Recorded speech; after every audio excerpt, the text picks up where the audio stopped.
आज आप सबके सामने चार मूर्ख पंडित की कहानी सुनाने जा रही हूँ।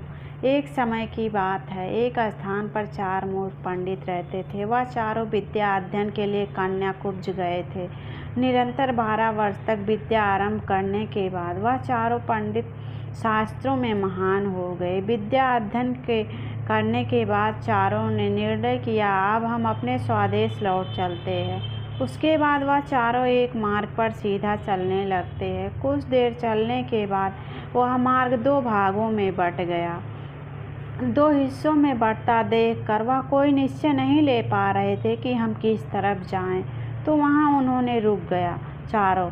फिर उसी समय वहाँ से एक मृत बालक की अर्थी गुजर रही थी। उस अर्थी के साथ साथ बहुत से लोग जा रहे थे। उन लोगों को देखकर उन्होंने अपने बुक में पढ़ा, ये सोचा कि उस बुक में तो लिखा है कि महाजन लोग जिस रास्ते से जाते हैं वही रास्ता अच्छा होता है। महाजन का मतलब होता है कि बहुत सारे लोग। अपनी पुस्तक में महाजनों के बारे में खोजने लगे। उन सबको पुस्तक के पन्नों में महाजनों के बारे में लिखा हुआ मिला, तो उस पंडित ने कहा, महाजनों एन गता सा पंथा। इसका अर्थ है कि जिस मार्ग से महाजन गुजरते हैं वही मार्ग सही है, अतः हमें उसी मार्ग से जाना चाहिए। पुस्तक में लिखी उन बातों को पंडित ने ब्रह्मवाक्य मानकर आगे चलने लगे और वह उसके साथ पीछे पीछे शमशान की तरफ निकल गए। जब वे चारों पंडित शमशान में पहुँचे तो शमशान में एक गधा बंधा हुआ था। गधे को खड़ा देखकर उनमें से एक पंडित ने कहा, यह वाक्य तो हमारी पुस्तक में लिखा हुआ है। और वह पुस्तक के पन्ने को पीछे करके देखने लगा तो उसने देखा कि पुस्तक में लिखा हुआ था, राजद्वार पे या शमशान में जो भी कोई मिले वो अपने भाई बंधु के समान उन्हें मानना चाहिए। यह पढ़कर चारों पंडित उस गधे को अपना भाई मान लिए और उसे अपने गले लगाने लगे, उसका पैर दबाने लगे और उसको अपना भाई मान लिए। लेकिन उन्होंने पुस्तक में पढ़ा था कि इस वाक्य को ब्रह्मवाक्य ही मान रहे थे। इतनी देर में वहाँ से एक ऊँट गुजरा।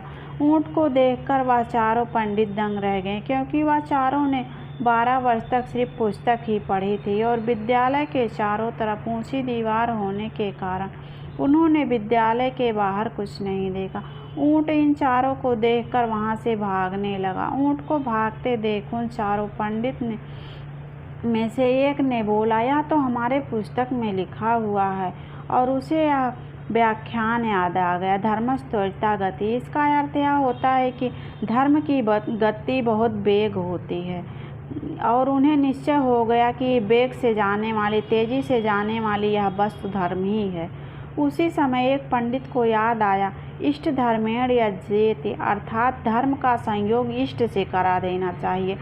उन चारों को इष्ट शमशान में मिला, मित्र को लगा, उसको वह भाई मान गए और उस धर्म उन्हें ऊँट लगा। तो उन चारों ने निर्णय किया, इस गधे को ऊँट से बांध देते हैं। और वह इन गधे को लेकर ऊँट के पास गए, उस ऊँट के गले में बांध दिए और उसको भाई भाई बना दिए। वह गधा एक धोबी का था और धोबी ने उन्हें देख लिया। वह उनकी तरफ तेजी से भाग कर आ रहा था। धोबी को अपनी तरफ आते देखकर चारों पंडित वहाँ से भाग गए। भागते भागते चारों पंडित एक नदी के पास पहुँचे। नदी में एक बड़ा पलाश का पत्ता तैरते हुए उनकी तरफ आ रहा था। उनको देखकर पंडितों को लगा, यह वर्णन हमारी पुस्तक में लिखा हुआ है, और वह पुस्तक पढ़ने लगे, क्योंकि सबको यही लगता है कि डूबते हुए को तिनका ही काफ़ी है, तिनके का सहारा। तो उन्होंने किताब में भी पढ़ा कि इससे तो हमारा उद्धार हो जाएगा। ये तो तिनका नहीं, ये तो बहुत बड़ा पत्ता, इससे ज़रूर हमारा उद्धार होगा। मोर पंडित अपना उद्धार समझकर उस पलाश के पत्ते पर कूद पड़ा। पत्ता उसकी वजन से ही पानी में डूब गया और वह पंडित डूबने लगा। इसको देखकर एक पंडित पुस्तक में लिखा श्लोक याद आ गया, सर्वनाशे समुत्पन्ने अर्धत्यजित पंडिता, अर्थात संपूर्ण का नाश होने से अच्छा यह है कि हमें आधे को बचा लेना चाहिए, बाकी आधे का परित्याग कर देना चाहिए। वह उस डूबते हुए पंडित के सिर को पकड़कर गर्दन से अलग कर दिया। उसका देह पानी में बहता हुआ चला गया और उसके हाथ में उसका सिर रह गया। वह चारों में से एक की मृत्यु हो गई। वह 3 ही पीछे बचते हैं और वह फिर वहाँ से जाने के लिए कोई दूसरा रास्ता ढूंढते हैं और वह किसी गांव में पहुँच जाते हैं। गांव में पहुँचते ही उनको एक झोपड़ी में निवास के लिए ठहराया जाता है। जब उन तीनों को संध्या के वक्त भोजन परोसा गया तो उनमें से एक ने कहा कि दीर्घसूत्री विनश्यति अर्थात दीर्घ तंतु वाली वस्तु खाने से नष्ट हो जाती हैं शरीर को, और वह भोजन का ग्रहण नहीं किया क्योंकि उसे भोजन में सेवइयाँ मिली थी। वो सेवइयाँ थाली में चारों तरफ फैल चुकी थी तो उसे लगा यह दीर्घ तंतु है। दूसरे को सबसे पहले रोटियां परोसी गईं तो उसने कहा अति विस्तार विस्तीर्ण तद्भवेन चिरायुष्मान अर्थात बड़ी और फैला हुआ खाना खाने से आयु कम होती है, और वह भी खाना खाने से इनकार कर दिया।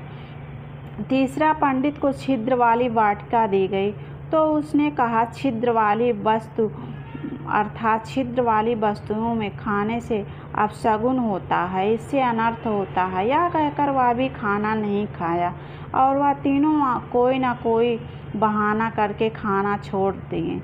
और इनमें से उन 3 पंडितों की इतना सब लोग हंसी मजाक उड़ाएं और वे भूखे ही रह गए। शिक्षा व्यवहार बुद्धि के बिना पंडित भी मूर्ख ही रह गए। सिर्फ पुस्तकें पढ़ने से बुद्धि का विकास नहीं होता। जब पुस्तकों में लिखी विद्या का हम अपने जीवन में उपयोग करना नहीं सीख सकते हैं तब तक वह विद्या व्यर्थ ही है, क्योंकि सामाजिक और पारिवारिक ज्ञान हमें होना बहुत ज़रूरी है। विद्या हम कितना सीख लें, अगर हमें व्यवहारिक ज्ञान ना पता हो तो हमारा सब कुछ व्यर्थ ही हो जाता है। समाज में रहने के लिए, परिवार में रहने के लिए हमें व्यवहारिक ज्ञान भी सीखना बहुत ज़रूरी है। तो आज की कहानी अगर आप लोग को अच्छा लगे तो लाइक और सब्सक्राइब ज़रूर करना। फिर मिलते हैं अगली कहानी में। धन्यवाद।